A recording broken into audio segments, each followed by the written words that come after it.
Hello, ഇന്നത്തെ video പുളിയിഞ്ചിയുടെ ഒരു റെസിപ്പിയാണ്. ചോറിനൊപ്പം കഴിക്കാവുന്ന ഒരു സൈഡ് ഡിഷാണ് പുളിയിഞ്ചി. അപ്പോൾ അത് ഉണ്ടാക്കാനായിട്ട് ആവശ്യമുള്ള ഇഞ്ചി എടുക്കാം. ഇഞ്ചി കഴുകി വൃത്തിയാക്കിയതിന് ശേഷം വളരെ കുഞ്ഞായിട്ട്, വളരെ ചെറുതായിട്ട് അതിനെ കട്ട് ചെയ്തെടുക്കുക. കുഞ്ഞു അതിനെ അരിഞ്ഞെടുക്കുക. എത്രത്തോളം ചെറുതാക്കാൻ പറ്റും അത്രയും ചെറുതാക്കി അരിയുക. ഇനി നമുക്ക് ആവശ്യം കുറച്ച് പുളിയാണ്. കുറച്ച് പുളി വെള്ളത്തിൽ ഇട്ട് വയ്ക്കുക. വെള്ളമൊഴിച്ചത് കുതിരാനായിട്ട് കുറച്ച് സമയത്തേക്ക് ഇട്ട് വയ്ക്കുക. അപ്പോൾ നമുക്ക് ബാക്കിയെല്ലാം ആകുന്ന സമയത്ത് ഇതും കുതിർന്ന് കിട്ടും. ഇനി നമുക്ക് പുളിയിഞ്ചി തയ്യാറാക്കാം. അതിനായിട്ട് ഒരു അടുപ്പിൽ ചീനച്ചട്ടി വെച്ചതിന് ശേഷം കുറച്ച് വെളിച്ചെണ്ണ എടുക്കാം. വെളിച്ചെണ്ണയും നല്ലെണ്ണയും ഉപയോഗിക്കുന്നതാണ്. ഞാനതിൽ വെളിച്ചെണ്ണയാണ് എടുത്തിട്ടുള്ളത്. അതിലേക്ക് ആവശ്യത്തിന് കടുക് ഇടുക. കടുക് പൊട്ടി വരുന്ന സമയത്ത് കുറച്ച് കറിവേപ്പില ഇടുക. അതിനുശേഷം നമ്മൾ അരിഞ്ഞു വെച്ചിരിക്കുന്ന ഇഞ്ചി അതിലേക്ക് തട്ടി കൊടുക്കുക. തട്ടിയതിന് ശേഷം നല്ലതുപോലെ അതിനൊന്ന് വറുത്തെടുക്കുക. വെളിച്ചെണ്ണ കുറവാണെന്ന് തോന്നുകയാണെങ്കിൽ നമുക്ക് പിന്നീട് ആവശ്യത്തിന് അത് വീണ്ടും അതിലേക്ക് ഒഴിച്ചു കൊടുത്ത് മിക്സ് ചെയ്തൊന്ന് വയ്ക്കുക. കുറച്ച് സമയമെടുക്കും ഇതൊന്ന് നല്ലതുപോലെ ഒന്ന് മൂത്ത് കിട്ടാനായിട്ട്. അപ്പോൾ ഇഞ്ചി കുറച്ച് സമയമെടുത്ത് തന്നെ വളരെ കുറഞ്ഞ തീ വെച്ചിട്ട് കുറച്ച് സമയമെടുത്ത് തന്നെ അതിനൊന്ന് മൂപ്പിച്ചെടുക്കുക. പുളിയിഞ്ചിയുടെ മെയിൻ ഇൻഗ്രീഡിയൻസ് എന്ന് പറയുന്നത് ഇഞ്ചിയും അതുപോലെ പുളിയുമാണ്. ഇത് രണ്ടുമാണ് നമുക്കിതിനകത്ത് ഏറ്റവും കൂടുതലായിട്ട് വരുന്നത്. ഓക്കെ, അപ്പോൾ ഇതുപോലെ നല്ലതുപോലെ ഒന്ന് മിക്സ് ചെയ്ത് ഇടയ്ക്കിടയ്ക്ക് ഒന്ന് ഇളക്കി കൊടുക്കുക. അതൊന്ന് ഒരു ബ്രൗൺ നിറമാകുന്നത് വരേക്കും മിക്സ് ചെയ്ത് കൊടുക്കുക. കുറച്ച് സമയം കഴിയുമ്പോഴേക്കും അത് ഏകദേശം ഒന്ന് മൂത്ത് വരുന്ന സമയത്ത് ചെറുതായിട്ട് അതിൽ എണ്ണ തെളിഞ്ഞ് വരും. നമ്മൾ ഒഴിക്കുന്ന എണ്ണ അതിൽ നിന്ന് കുറച്ച് നമുക്കത് സെപ്പറേറ്റ് ചെയ്ത് കാണാനായിട്ട് പറ്റും. എണ്ണ തെളിഞ്ഞ് വരും. ആ സമയം ആകുമ്പോഴേക്കും നമുക്ക് മനസ്സിലാക്കാം ഇത് ഏകദേശം ഇഞ്ചി നല്ലോണം ഒന്ന് മൂത്ത് വന്നിട്ടുണ്ട്. അപ്പോൾ ആ സമയത്ത് നമുക്ക് ബാക്കി അതിനാവശ്യമായിട്ടുള്ള പൊടികൾ, മഞ്ഞൾപ്പൊടി, മുളക് പൊടി പോലെയുള്ള കുറച്ച് പൊടികൾ, മസാലകൾ ചേർക്കേണ്ടതുണ്ട്. അത് ആ ഒരു സമയമാകുമ്പോഴേക്കും നമുക്കതിലേക്ക് ഇട്ട് കൊടുക്കാം. ഇപ്പോൾ നമുക്ക് നോക്കുമ്പോഴേക്കും എണ്ണ തെളിഞ്ഞ് വരുന്നതായിട്ട് കാണാൻ പറ്റും. ഈ സമയത്ത് നമുക്കിതിലേക്ക് ആ പൊടികളൊക്കെ ഇടാം. പൊടികളിടുന്ന സമയത്ത് സ്റ്റവ് ഓഫ് ചെയ്യുന്നതായിരിക്കും നല്ലത്.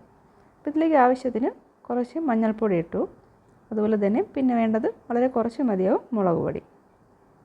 ദെൻ കുറച്ച് ഉലുവാപ്പൊടി ഇടുക. വളരെ കുറച്ച് തന്നെ കായപ്പൊടി. ഇത്രയും ഇട്ടതിന് ശേഷം ഇതിനെ എല്ലാം കൂടെ ചേർത്ത് നല്ലതുപോലെ മിക്സ് ചെയ്യുക. നമുക്ക് മുളക് പൊടി ഇടുന്നതിനൊപ്പം തന്നെ പച്ചമുളക് കൂടെ ഇതിൻ്റെ ഒപ്പം വറുത്തെടുക്കാവുന്നതാണ്. അപ്പോൾ വേറെയും ചില രീതികൾ നമുക്ക് ചെയ്തെടുക്കാവുന്നതാണ്. അതായത് പച്ചമുളകും കൂടെ ഇതിൻ്റെ ഒപ്പം വറുത്തെടുക്കുക ഒരുമിച്ച്, അല്ലെങ്കിൽ രണ്ട് സെപ്പറേറ്റ്, ഇഞ്ചിയും പച്ചമുളകും സെപ്പറേറ്റ് വറുത്തെടുത്തതിന് ശേഷം നമുക്കതിന് പിന്നീട് ഇതിലേക്ക് പൊടിച്ച് ചേർക്കാം. അങ്ങനെയും ചെയ്യുന്നുണ്ട്. ഇത് എളുപ്പത്തിന് വേണ്ടിയാണ് ഇങ്ങനെ ചെയ്യുന്നത്. ശേഷം ആവശ്യത്തിനുള്ള ഉപ്പ് കൂടെ ഇട്ട് ഒന്ന് മിക്സ് ചെയ്തതിന് ശേഷം നമ്മൾ നേരത്തെ എടുത്തു വെച്ചിരുന്ന പുളി അതിലേക്ക് ഒഴിക്കുക. പുളി അതിലേക്ക് ഒഴിച്ച് കുറച്ചധികം സമയം തന്നെ ഇതിനെ ഒന്ന് വേകാനായിട്ട് വയ്ക്കുക. കുറച്ച് സമയത്തേക്ക് നമുക്ക് അടച്ചു വയ്ക്കാം. അടച്ചു വെച്ച് വേവിക്കാം. വീണ്ടും 1-2 തവണ ഒന്ന് ഇളക്കി കൊടുക്കുക. ഇളക്കി വെച്ചതൊന്ന് വേവിച്ചെടുക്കുക. കുറച്ച് സമയം കഴിഞ്ഞതിന് ശേഷം കുറച്ചൊന്ന് വെള്ളമൊക്കെ വറ്റി വരുന്ന സമയത്ത് നമുക്ക് അതിലേക്ക് ആവശ്യത്തിനുള്ള ശർക്കര ഇട്ട് കൊടുക്കുക. മധുരത്തിന് ഇടുന്നത് ശർക്കരയാണ്. ശർക്കരയും കൂടെ ഇട്ട് നല്ലതുപോലെ മിക്സ് ചെയ്ത് വയ്ക്കുക. വീണ്ടും ഒന്ന് ഇളക്കി കൊടുക്കുക.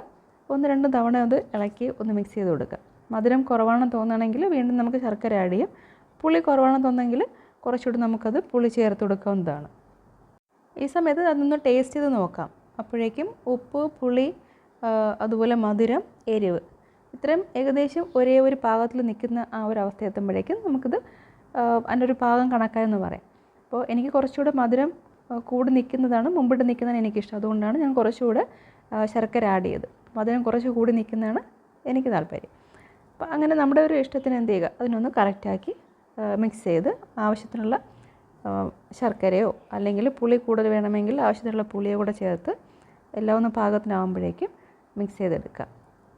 ഒന്ന് കുറുകി വരുന്നത്, തീരെ കുറുകണമെന്നില്ല. തണുക്കുമ്പോഴേക്കും നല്ലതുപോലെ ഇത് കുറുകി വരും. അപ്പോൾ തീരെ കുറുകണമെന്നില്ല. ഓക്കെ, ഈ ഒരു കൺസിസ്റ്റൻസിയിൽ നമുക്കിതിന് ഓഫ് ചെയ്ത് വയ്ക്കാവുന്നതാണ്. ഓക്കെ, ഈ ഒരു പരുവം മതിയാവും.